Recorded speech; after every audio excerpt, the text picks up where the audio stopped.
recording. What? What? Recording the song. It's recording. No, cool. It's recording. It's recording? So, should we start? I'm still waiting for the crew. No. I'm not speaking to the recorder, I'm talking to human beings. The human being listening to it. The human being listening to the revolt. As they say in the army, don't leave a soldier behind. Depends on the army. I'll go call everyone. Check me again.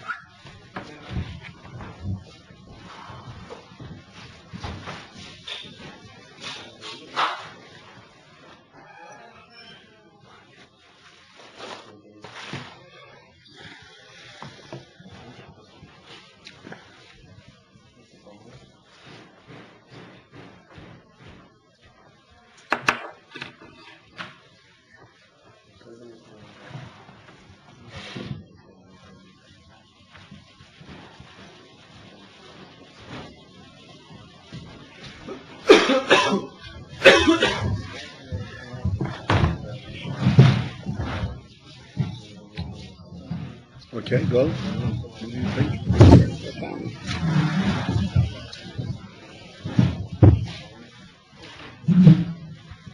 Jason went to get a cup of tea, I think. We have to expect that.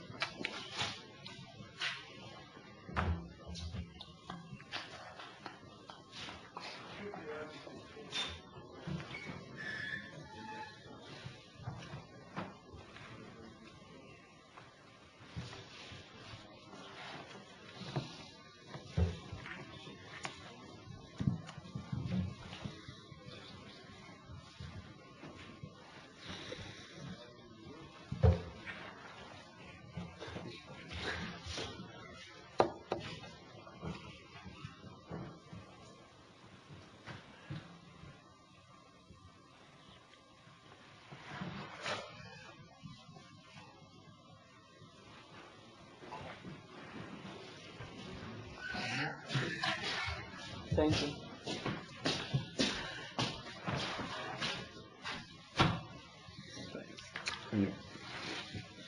No sugar, right? No sugar. Okay. So, okay, you ready? Do you have a guilty face?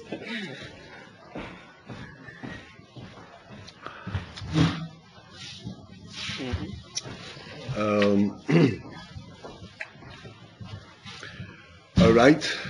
So as usual, we'll speak on the Pasha of the week, based primarily on the Rebbe's Sichos, and then extending it to ourselves. The Pasha Vayakhell Pekuday, which are joined together this week. And this is the end of the Chumash Shmois. Chazak is this Shabbos.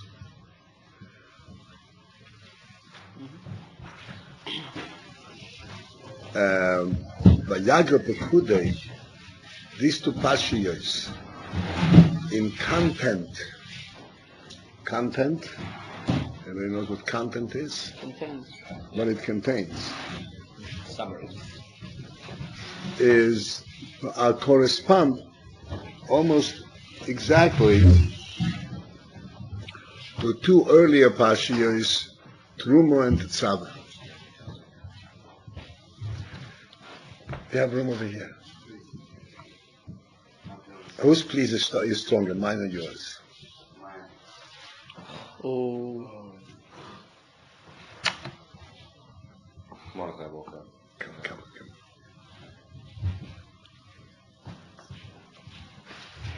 Are you scared? Sorry? What's wrong with this?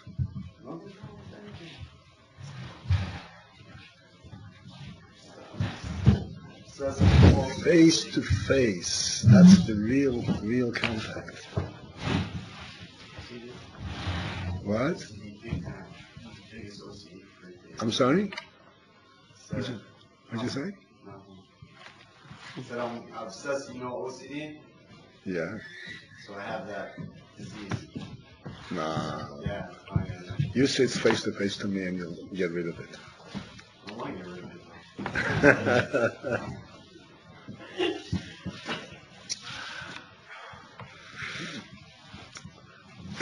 This is called Magari Yisohara V'Asmai. You know what that means?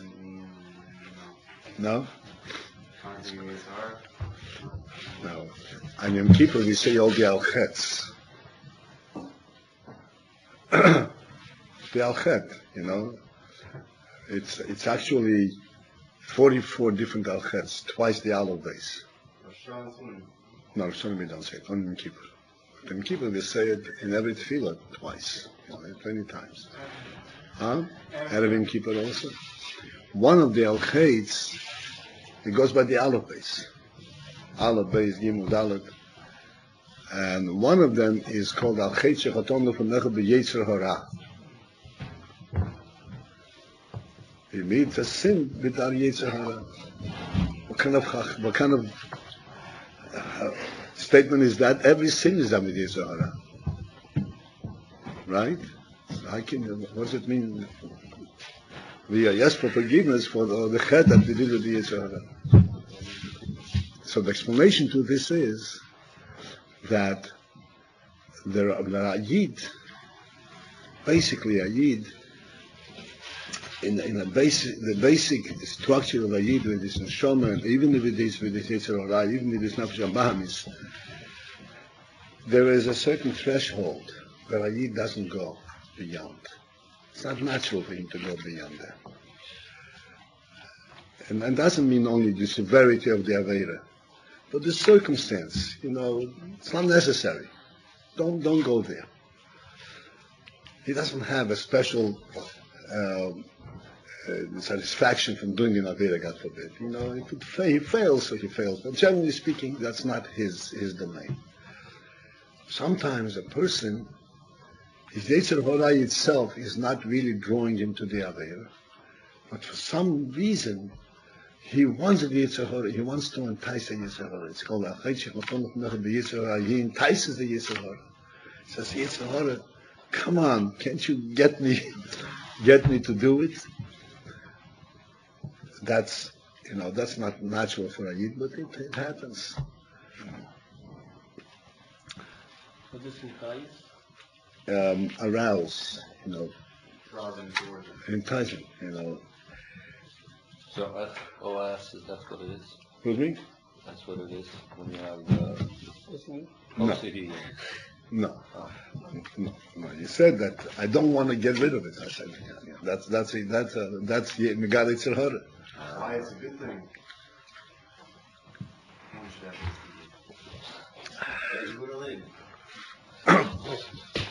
All right, let's get back. So, as I said, we started saying that these pashiyos are actually repetitive.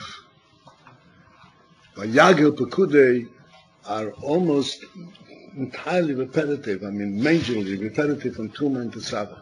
And in some pieces, it's verbatim, word for word, almost exactly.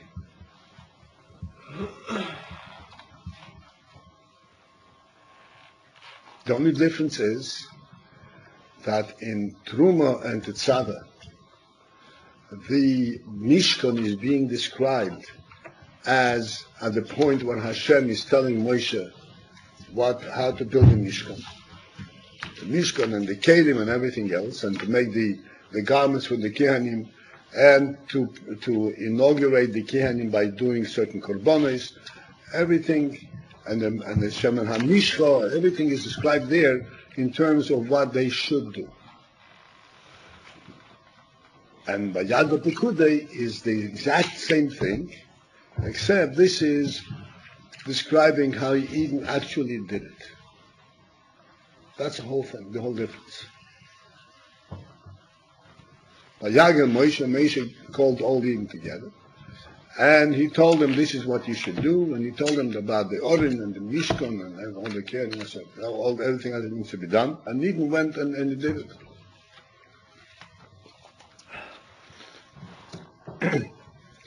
So the big question here is the Torah that's so concise,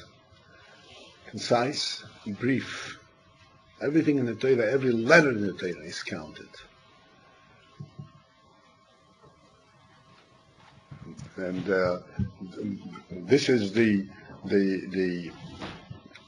task of the Chachomim, to learn every letter of the Torah and to understand what is implied by this letter. Why was it written in there? Every vav, you know what a vav means? A vav means and. Vichi, vaidabe, and. Everything is accounted for.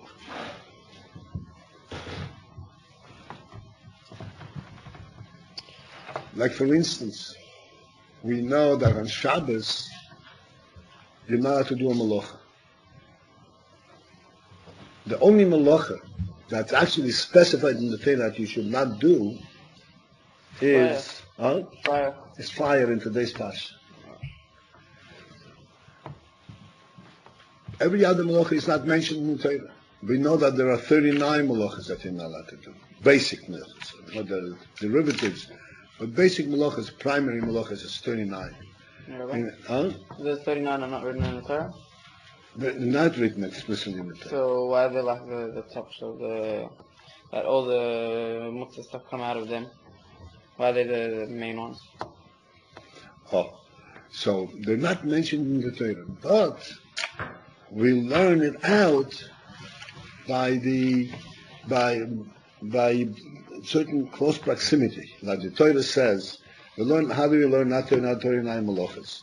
In today's parsha it says you should not do malachas of you should not build the Mishkan on Shabbos, right?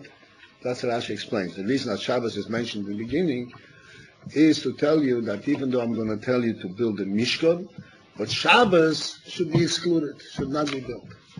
Which means that what? That the malachas that are engaged in doing the Mishkan should not be on Shabbos. Now, Chum counted that there are 39 malachas involved in building the Mishkan.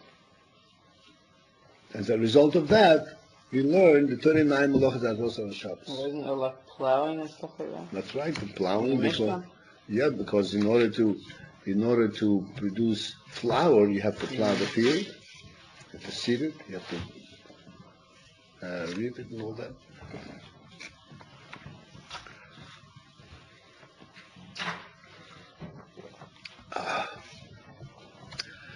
So, such a principle in the Torah as the malachas of Shabbos, which involves so much detail and so much information, we learn out from a small hint in the Torah. And here the Torah repeats 2 whole seders, a great length.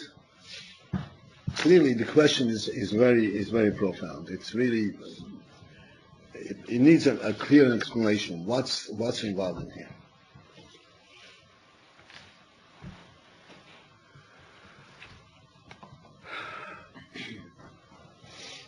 There's another instance of this of a similar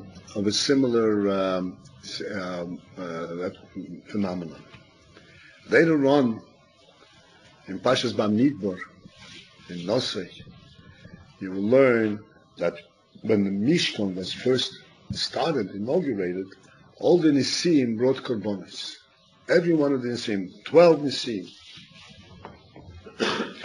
And if you look at it there, each one of these Nisim brought the identical korban, exactly identical korban.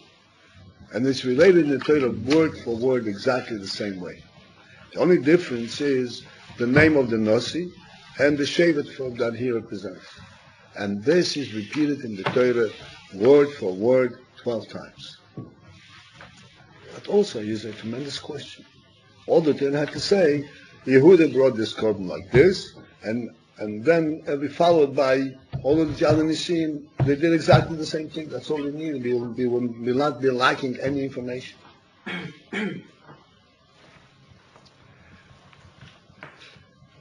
Over there by the Nisim, the explanation that is presented is that although they all brought exactly the same korbanos, but the sameness of the korbanos was only on the external level, only the physical part. But the intent and the reason for each one of their korbanos, why they chose this and why they had this kind of weight and all that, each dosi had his own kavanah behind the korban. Each dosi had his own kavanah. This is why it's written in the Torah 12 times.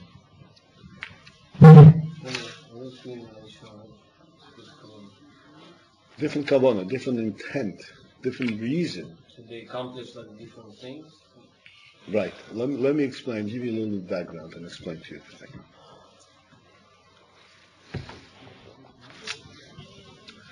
The Torah, as we read it, seems to be just giving us a kind of a superficial view of what's happening.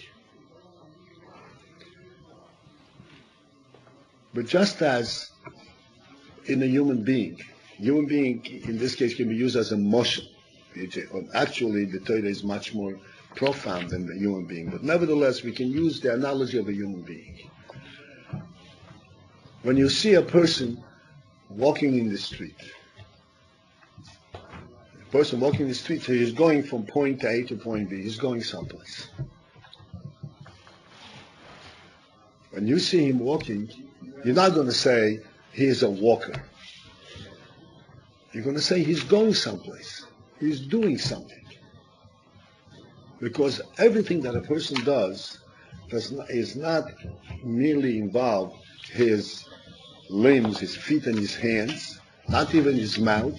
It involves his thought. It involves his intellect, his emotion.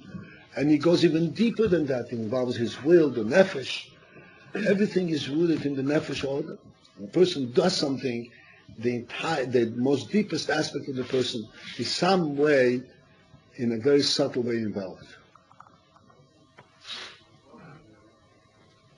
And therefore, every action, even though it's the smallest action seems to be done almost inadvertently, almost unintentionally, but really, it actually speaks for a much deeper person. Reaction. The Gemara says, you know that in the Torah it says that the Mitzrayim, I think I mentioned this once before here, the Mitzrayim, they made Eden do work that is called beforech. Beforech, it means heavy work, difficult. What is really the meaning of the word beforech? The word beforech means it's disturbing to the soul. It's mefarech. It breaks apart the person. What kind of work breaks a person apart? Huh? Physical labor. No. No, mental. Physical labor, it doesn't break a person apart. Sometimes he's tired, sometimes it's hard, but on the contrary, people sometimes get enthused, get excited about their work, accomplishment and all that. Beforech is like this. The Gemara explains that there are several examples given. The boss, the Mitzri, would come to Eden and says, "You dig a ditch over here." He goes and he digs a ditch. Then, whatever, at the end of the day, he comes to him and says, "Okay, now take all this earth, throw it back into the ditch." That's all. It's the same physical labor. He's digging the ditch and he's throwing the earth back. So, physically, it's the same thing. Whether the ditch was going to be used for some purpose or it's not used for any purpose. Doesn't make any difference. And even if it is used for some purpose, who's going to get benefit from it? The Mitzri. He doesn't. He's not very excited to serve the mitzvah.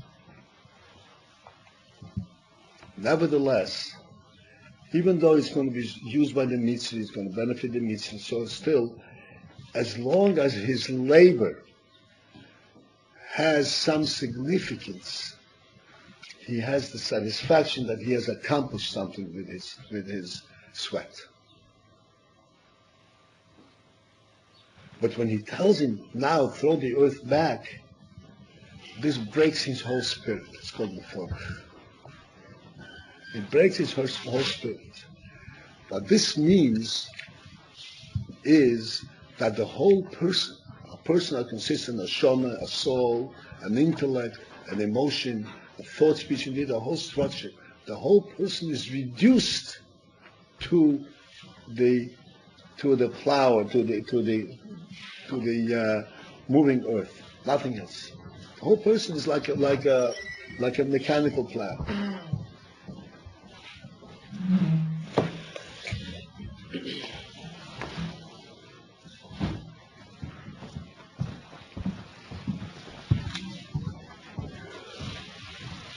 This is called the Meforach. This destroys the morale of the person. Because every action in a person, even when he is digging this ditch, you can't do the ditch with your hands. You have to engage automatically the emotion, the intellect, the whole nefesh. Otherwise, it doesn't work. No movement can be done just with your hands. A human being is not a machine. It's not a mechanical machine. He has to be more activated by his entire person. So he puts the entire person into it, and it's all reduced to nothing. This is the focus.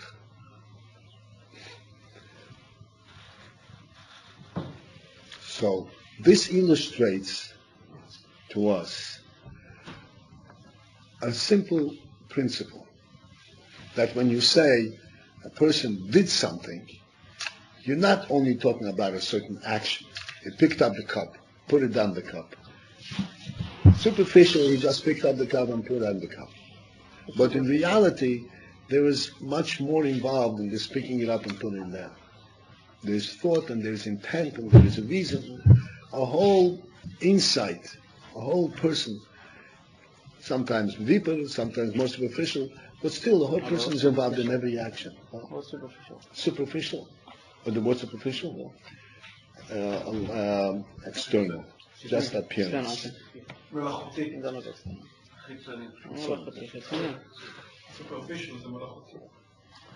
All right.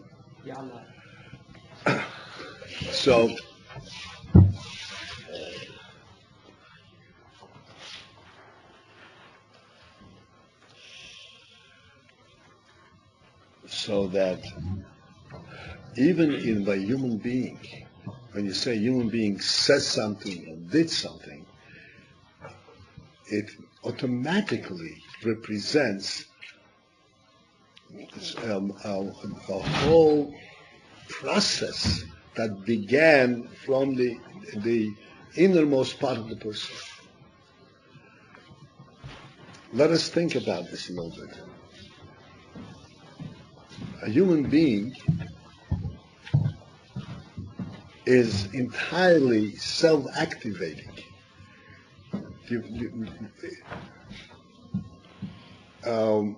You have, let's say, you plug in some kind of a fan, so the fan moves. But what actually moves the fan? The power that comes from the wall. And the fan is not aware except on one thing, that it moves because it's pushed this way. A human being is a whole world. We don't realize what the Rebbe has put into the human being. It's a whole world, it's a whole creation. It's completely self-activating. From the inception, from the will, from the chayas, all the way to the lowest, to the simplest action, it's all self-contained right there in this little world. And it's all represented in a simple action.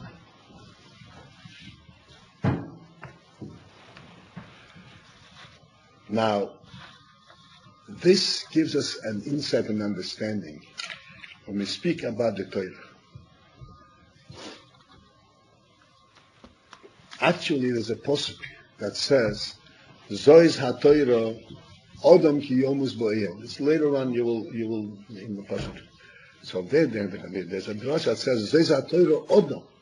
Torah is comparable to Adam, and Torah is actually representing the deepest aspect of Adam, what a human being is. This is why we say in the Torah it is important for us to remember here, especially because we are Siddish Yeshiva, that every word in the Torah carries beneath it secrets that are not apparent, but not visible when you first look at it. See, oh, this is a simple statement. Nothing is just simple on the visible level exclusively. Just like a human being cannot do anything just on the visible level. He has to engage the entire person. The Torah too is God's word, and every word and every letter has depth, and depth beyond depth, and infinite depth, all the way up to God Himself. The Torah is God's word, and every word and every letter in the Torah is expressed by God to Moshe, precisely and exactly the way it is, and the Torah, as it says, through the Torah Hashem had given Himself to us. There is no limit to the depth that is contained in the Torah. This is why we have Torah, Nigla the Torah, we have Pnimis HaTorah, we have Kabbalah, and we go deeper and deeper and deeper. There's no limit. No limit. And when Mashiach will come, He will first begin to teach Torah on a different level completely, that nobody ever even touched that level. And it's all contained in this Torah.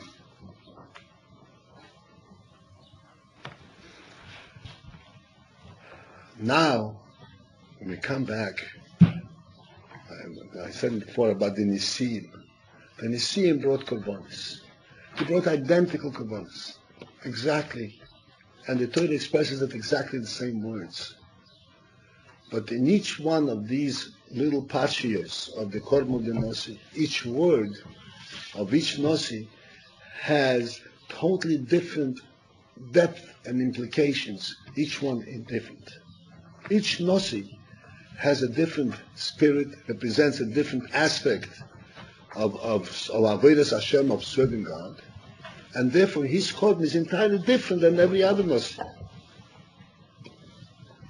Yehuda brought identical Korban like Yisachar, and Yisachar like Zvulun. Absolutely not. Each one had their own kavanas, and they had a completely different meaning. We do not see it when we read the Torah, when we read the words. This is why we have to remember that when we read the words, we're not seeing the real thing, the whole thing. And we have to start learning and saying, oh, Yehuda, why did Yehuda specifically bring this Korban? Not Yisachar, Yehuda specifically. And we know about the nature, so to speak, and the derech and the way of avodah of Yehuda, and we get to understand why he brought this Korban.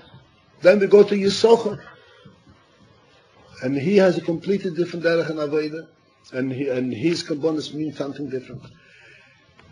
In this case it's interesting, in this case of the korbanos of the Nisim, there's a medrash. A medrash is semi-nister. It's also pnimis HaTorah, but it's also in Nigla, it's not Kabbalah. There's a medrash that explains for each one of the Nisim what kavanas they had, different kavanas they had for their kavanas. So you can imagine how much depth there is in from a pnimis HaTorah perspective. There's no end. The similar Inyan translates itself, the similar Inyan will be understood now in our Parsha. Here we see clearly, the Torah is repeating exactly what happened before. What's going on? What is it about? And you know something? Any one of you at Balkoira? It's very frustrating to the Balkoira. Because the Balkoira, he has to remember that in Pashas Truma these words have this drop, in Pashas Vayakhell these words have a little different drop. So then it becomes a separate challenge to the Balkoira. The Torah is teasing the Balkoira. Let's see if you can do it.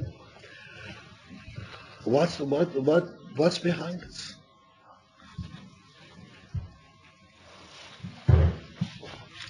The difference, as I mentioned before, between the Truma and Tetzaveh and Vayakhell and Pekuday, there we speak about Hashem telling Moshe about the Mishkan. Here we talk about Moshe telling the Yidden and the Yidden building the Mishkan. Now again, we would think that the Yidden build the Mishkan. The Mishkan that Yidden build is exactly the Mishkan that Hashem told Moshe to build. As a matter of fact, you will learn in Pashas Pekuday at the end, towards the end, that Yidden, after they finished building everything, they brought everything to Moshe. And Moshe looked, examined everything, he said, he saw that they built exactly the way Hashem told it to him. So he built exactly the same Mishkan.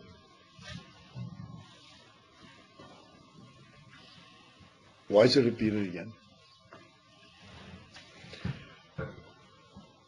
In Pashas Pekuday, which we will start tomorrow, it mentions all the various things that Bezalel did, like with the garments, and every Pasha, every small Pasha, 2 or 3 psukim, it ends up with the words Kasher Tzivo Hashem es Moshe. He did this. He made the Orim Kasher Tzivo Hashem es Moshe. He made the garment Kasher Tzivo Hashem es Moshe. There are 18 times Kasher Tzivo Hashem es Moshe in Pashas Pekuday. 18 times. And the Chachamim have established the Tefillah, Yud Ches, Tefillah of Shmoyne Esrei, the 18 brachas in Shmoyne Esrei, to correspond to the 18 times that Kasher Tzivo Hashem es Moshe by the building of the Mishkan. Because just as the Mishkan is built, this is the place for the Korbanos to do Avodas Hashem, Tefillah is also Avodas Hashem. So they made 18 brachas to correspond to the 18 Kasher Tzivo Hashem es Moshe. So everything is exactly the same, and yet it's repeated completely.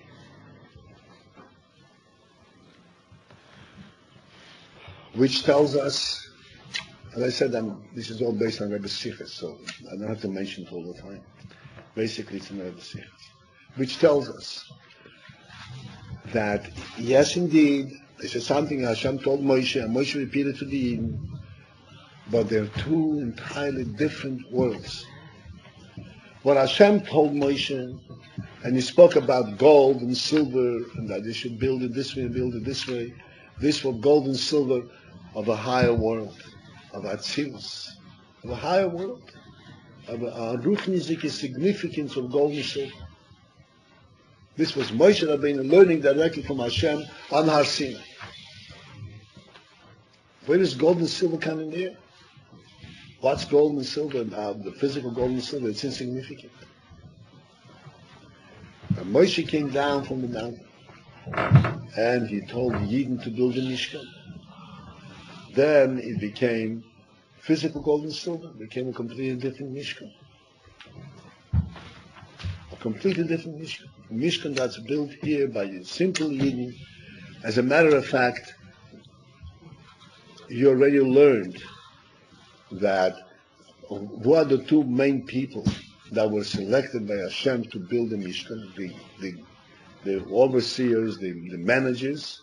Bezalel and Oholiab. Oh, no, yeah. And Bezalel was from Shevet Yehuda, and Oholiab was from Shevet Dom.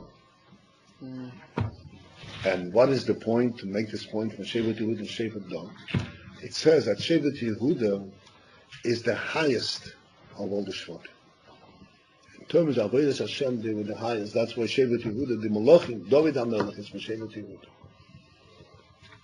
Dan is what's called the Yored, is the lowest of all the Shvatim. From Nea Shvachis. And the Mishkan had to be built by joining forces between Betzalel and Eliyahu.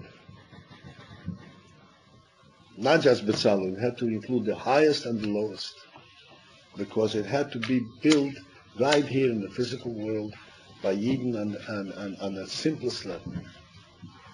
So clearly this is not the same Mishkan that was built in Har Sinai when the Rebbe told Moshe about building the Mishkan. It's not the same Mishkan. That Mishkan in the Har Sinai was much superior, much more ruchnizik, much more godly. This Mishkan became a real physical Mishkan that the human beings were able to fashion.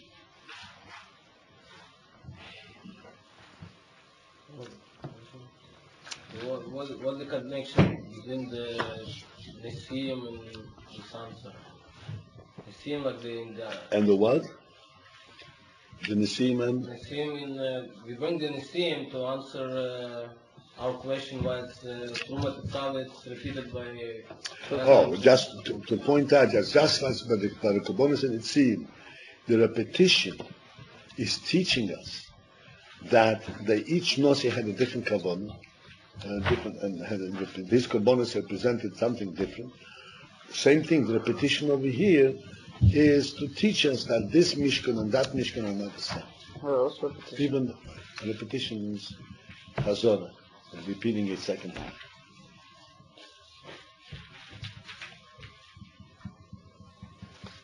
Okay?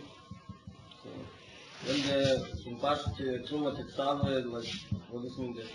The Hashem just give a plan to the Moshe what he should do. He didn't build the Mishkan. So this is what I said to you before. Just as a human being does not do anything that is exclusively the external, the surface. Like he speaks about something, it's just a speech. He acts something, it's just the action. No such thing. Everything that he says represents the whole depth of the human soul, the whole truth of the person. The same thing is every word in the Torah. When it says Hashem told Moshe, it wasn't just a byproduct, that was just the plan. This was the whole Mishkan, as represented in Hashem's words to Moshe. Represent coming from the depths of Hashem, the depths of godliness, until it's built there between Hashem and Moshe, when Hashem told Moshe how to build. This is the building. So they actually build the spiritual Mishkan? This is everything Hashem says, that's built it. And then, when Moshe told Eden, and it's repeated in the Torah again, that they built it, it's another Mishkan that they built. Where do we have something similar that will give us even a better handle on this? In Pashas Bereshis. Bereshis describes the creation of the world. Bereshis gives us the Shema, and we say, the world was created with 10 utterances, 10 statements by Hashem. Where are these statements? That's Bereshis, Pasha Bereshis. In other words, the Pasha Bereshis is not only telling us about the creation, like telling us a story. The Pasha Bereshis, this is the power of this is the creation itself. This is the actual action of creation. This is what how the world was created, and this is what maintains the world. Like they learned in the Shara Yichud Ve'emunah, the Alter Rebbe brings down from the Baal Shem Tov, that the Oisiyos from the Masorah Ma'amoris, this is what continues to maintain the world. This is the actual creative power. This is not talking about, this is the actual creation for creating power. All the depth of the godly strength of force to create the world is contained in these words. The same thing is when Hashem told Moshe to build a Mishkan, this was a Mishkan built on that level. Then Moshe tells the Yidden to build a Mishkan, and the Yidden build the Mishkan. That's a Mishkan built on that level. It's a different Mishkan, different level completely.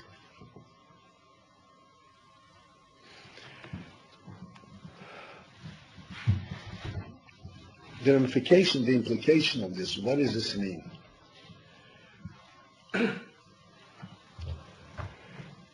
First, we have to examine and see what happened with the Mishkan that Hashem that built in the Har Sinai with Moshe Rabbeinu, and what happened with the Mishkan that he didn't build here on this world. The ultimate kavanah, the ultimate intent, the ultimate, the end, the whole purpose was not the Mishkan that was built in Har Sinai. It was the Mishkan that was built here in the physical world. This is what truly fulfills and accomplishes Hashem's will, not the Mishkan that was built in Har Sinai.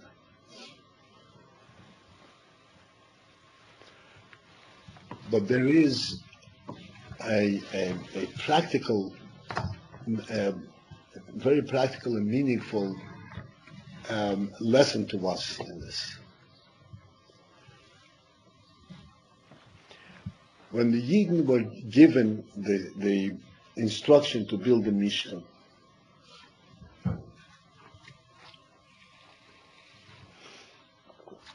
they were given all the plans, right? As Moshe Rabbeinu related to them all the plans. So let's take the analogy, the analogy,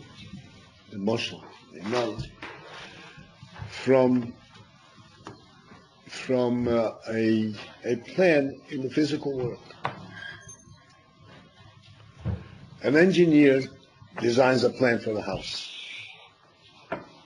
Okay, whatever it is. Somebody designs a plan for the house.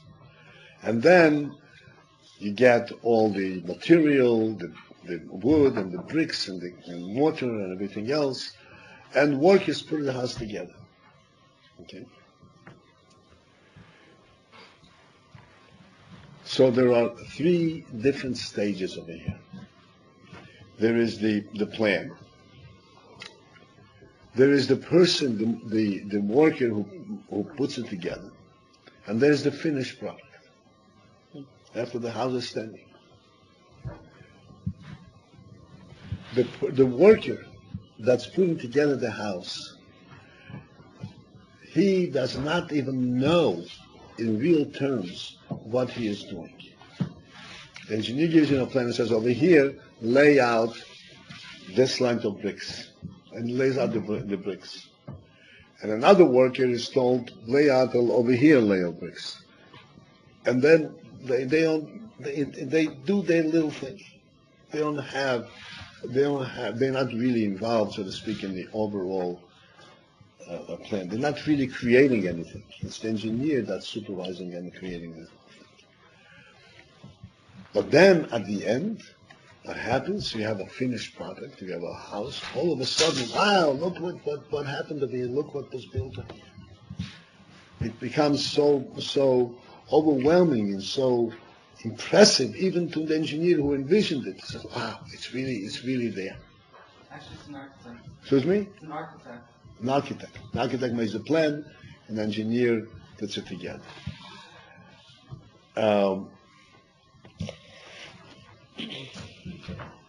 So from that perspective, it would mean that Hashem told Moshe the plan. Moshe told the Yidden what to do, and Yidden just fulfilled the plan. They were not involved in anything. They just followed the instructions. They were just what you told them, the copycats, and they were just doing what they were told, the followers. The reality, however, is that Eden actually built a completely new Mishkan that didn't exist before. It's not the same Mishkan that Moshe received from Hashem. They actually created a new Mishkan at their level that didn't exist before. It's a lower level than the spiritual. It's a lower level than the spiritual one. And as we said before, this lower level is the ultimate kavanah, the ultimate accomplishment, to bring everything down from the spiritual into the physical. And this is not something that we are just repeating. We are actually creating something new. This is an important principle to understand. And this principle applies to the entire spectrum, the entire length, so to speak, of Avodas Hashem. When we sit down to learn something, it's time to learn a Pasha Chumash, it's time to learn Tanya, learn Mishnayos, Gemara, whatever it is. So you say, oh, look, I'm learning this Chumash. Big deal. This Chumash has been learned for 3,500 years. It has been already learned and understood by many people before me. What am I accomplishing? What am I accomplishing? I'm just repeating the same words, not creating anything new. I'm not inventing anything. What is the real truth? That every time that a Yid learns a Pasha and understands it, even if he himself already learned before, certainly if he is learning it for the first time, and even if he learned before, but every time that one learns, he learns with a greater depth and he understands it a little bit more, he is creating a new Mishkan that didn't exist before. A new reality. Just as Moshe gave us the plan of the Mishkan and he gave it to the Eden, and the Eden created a new reality. And the Torah attests to that a new reality. That's why it repeats every word. This is not repetition of what Moshe Rabbeinu said. This is something that Eden created. This is true regarding everything that we do. The Gemara says,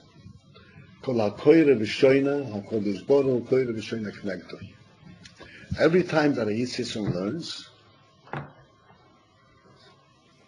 Hashem is also learning the same passion that he is learning with him. The Torah is Hashem's Torah. And every time that a Yid learns, he's, so to speak, bringing down that principle that Hashem is teaching us, this Torah, right here into this world. And bringing it down into this world, this is the ultimate of accomplishment. This is the greatest accomplishment that there can be.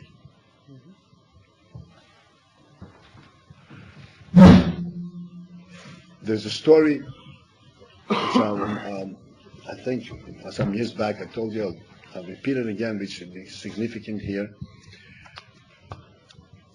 A story with the Beis Yosef. You heard of the Beis Yosef? The Beis Yosef was a very great Rav. He lived in Sfas, a very dedicated Rav. He learned Torah very deeply. Yosef Karo. Yosef Karo. Yosef Karo.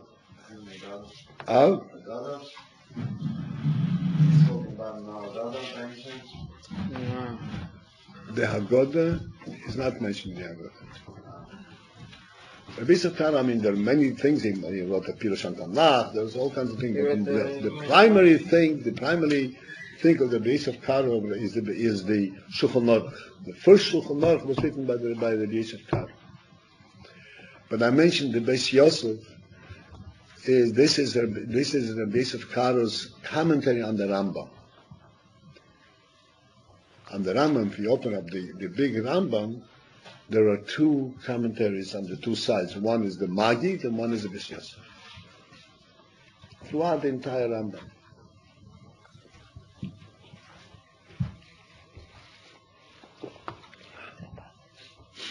the Maggid Mishnah, and then there is the Beis Yosef on the other side, and also on the Tur.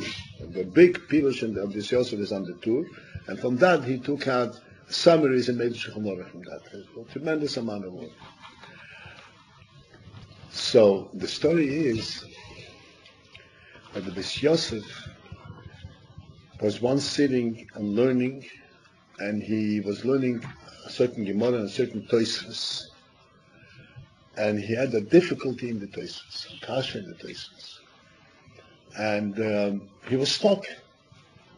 He couldn't break through the kasha. It really was stuck, and he couldn't find a proper explanation to this Tosfos. He labored over it hours, until he finally got to understand the Tosfos.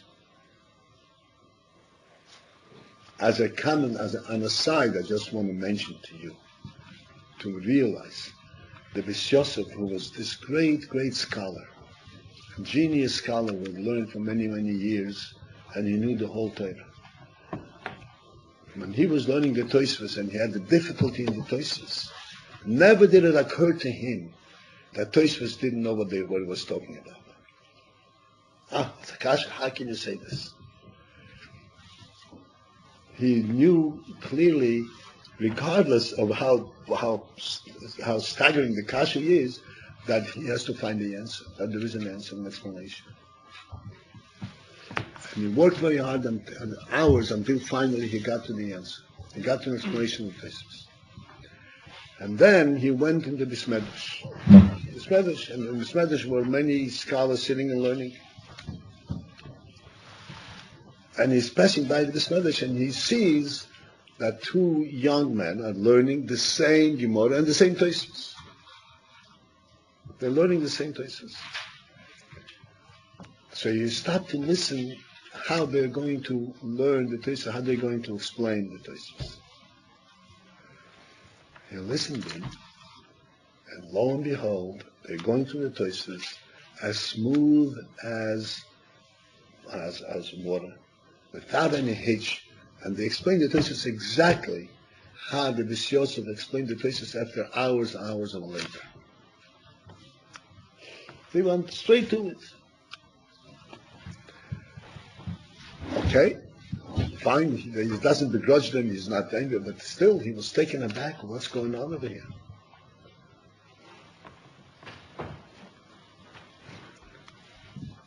So he wanted to have an explanation. How did this happen? He went to the Arizal. The Arizal was the Chassidish Rav in town. He taught the Kabbalah, and Beis Yosef was the Rav. So he went to the Arizal, and he told him the story. And he wanted to know the explanation to the story. So the Arizal said to him that the truth is that everything in the Torah really should be open to anyone to learn. Torah, Hashem gave it Torah, and a Yid should have complete access and understand the Torah directly, except what makes it that they have difficulty in the Torah. The Torah came down into this world, and Klippas have concealed the truth of the Torah. This is the union from Hell of the Hester. We are in Golus, and Klippas conceal the truth of the Torah, and that's why we have difficulty in finding the truth in the Torah. That's why you have to labor. Every time that somebody learns a piece in the Torah, and he understands it, he breaks that klipa that prevents this piece of Torah to be understood.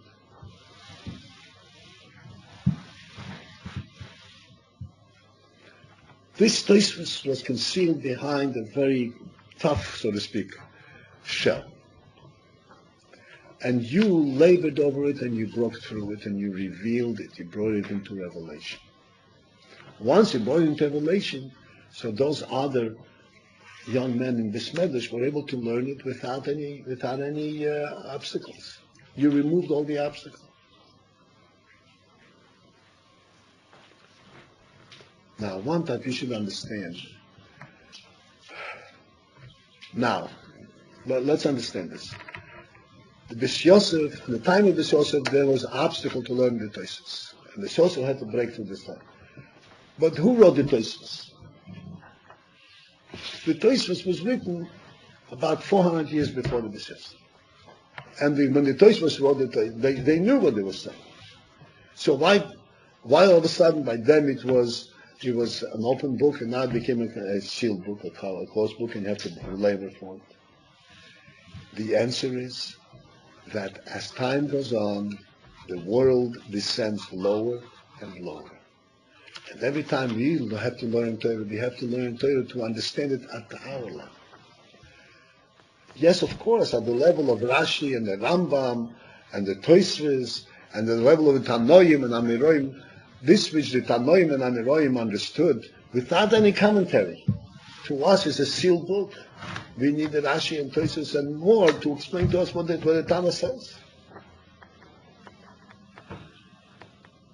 And you know something even more than that.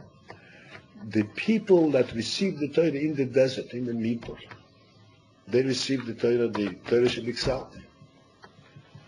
To them, the Torah Shebiksav was as obvious as easy to understand as to us is a piece of Rashi. To them, this was revealed. Huh? Change it to a mission. Change it to a mission. So does that mean in our generation, since the Rebbe says this is the last generation of Golos, that when someone toils over a hard kasha and Gemara and Tosfos and wherever and he breaks it, he gets it. That means it won't be a problem for anyone anymore. That won't be a kasha for anyone. It won't be a kasha. It won't be difficult. It'll make it easier for others of the same caliber. But then if there's somebody lower. The important thing is that every time that we learn and we have a difficulty, this is not just a difficulty inadvertent. I have difficulty, I'm lazy. This is part and parcel of breaking through the klipa and creating a new understanding, the ability of understanding and revealing the Torah in the world even more. This is the Mishkan, the second Mishkan that Eden built. There's a Mishkan that was built on Har Sinai by Moshe Rabbeinu, with the Meibash. Then there's a Mishkan that had to build here. Over here, to build a Mishkan, every piece of wood had to be carved out perfectly, and it wasn't such an easy thing. And then, in our imagination, we can readily imagine a perfect board, smooth with two extensions. I'm talking about the two rungs that go into the Adanim, into the silver bases. Everything perfect. But to do that, you need a lot of labor. To make the menorah, the way the Rebbe wanted the menorah to be made from one piece and cut out, was almost an impossibility in our world. So this translates to us in this most significant message. We are not just copying, we're not just repeating what happened before. We are translating the Torah at our level. And we're bringing the Torah into our world. Both for ourselves and for everybody else. We are not just repeating what was done a generation ago. A generation ago, they should sit and learn in Poland and in Russia and in everywhere. There was a completely different level of learning. And here, we have a completely different challenge. And I want to give us a clear perspective of this.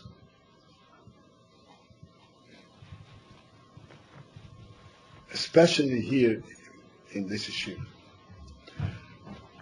Most of us here were not born and bred, so to speak, from the cradle with Moide Ani, and with Shema Yisrael, and with Negelas, and with Mikveh, and with Tzitzis.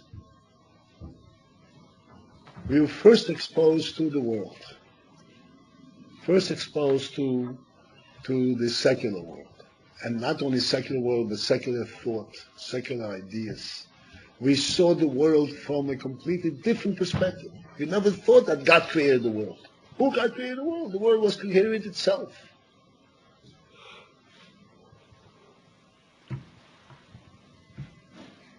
And now, then we have to and compare that to a person who grew up to start with a completely different perspective. That it's God's world. So for him to understand a posik and chumash is much easier than for someone to whom the whole idea is revolutionary. Therefore, when we learn chumash, when we learn Torah, we are accomplishing an enormous breakthrough. That we are able to understand the Torah even if we were not born in this background, even we come from a worldly perspective. Because ultimately, in the end result has to be that the whole world, even those who refuse to see the truth, will recognize the truth of the Torah. How is that going to happen? By us learning Torah over here and bringing it to a point of understanding that we can understand it even though we had a completely different approach. We came from a different world. So that you can send Torah and understand the principle that Hashem created the world, even if we were originally told something completely different. It's a revolution. It's a very difficult to turn around. Because, there's a famous saying from Rabbi Paltiel. You all heard of Rabbi Paltiel? He was a contemporary of the Alter Rebbe, Alter Rebbe by the musician Magid. Rabbi Paltiel excelled in Ahavas Yisrael. This was his specialty. He always spoke good about Him. And he was such a great man that he would stand up and he would debate Hashem. He would debate with Hashem. So debate with Hashem, what do you want from your people? Look what a wonderful people they are. So one time Rabbi Paltiel said, also openly speaking to the neighbors, he said, Rabbi Shalom, what do you want from your people? You're not happy that they sometimes fail, sometimes do the wrong thing, or chas v'shalom do an avera. What do you want? The Gan Eden and all the good things, all the ruchnische things, all the wonderful things that you have about yourself, you put in a book. And the Olam Hazeh and all the taivas and everything else, all the perversions you put right in front of them. So what do you want?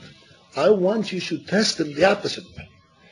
Put all the perversions into the book and put the Gan Eden and godliness right in front of them and see which one they'll choose.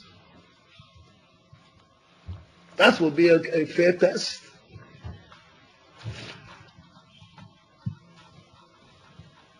The point which I'm making here is that every time we are challenged with a difficulty, each one of us, and sometimes we learn, it doesn't make sense. It doesn't make sense because of all the input, all the thoughts and the approaches that we have absorbed, which go contrary to the principles of the Torah. And therefore we have a difficulty to relate to certain obvious principles of the Torah. And we have to labor very hard, just like the Besosim labored in understanding the Torah, until we have a breakthrough. When we have a breakthrough, then we bring the light to ourselves and to the whole world.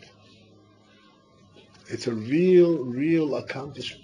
It's not just, oh, okay, so I know that the Mishnah. It's much greater than that. It's a real accomplishment. It's a real breakthrough. And it's a real step towards preparing the world for Kabbalah's Bnei Mashiach. And each one of us should be matzliach, each one of us should continue to labor, particularly those things that come difficult, that he has a difficulty with, that's where he should put his emphasis to. With Neighbor's Hill, we will ultimately accomplish our task. The Rebbe said we should do everything that we can to bring Mashiach, and this is how we do it. Amen. Rabbi.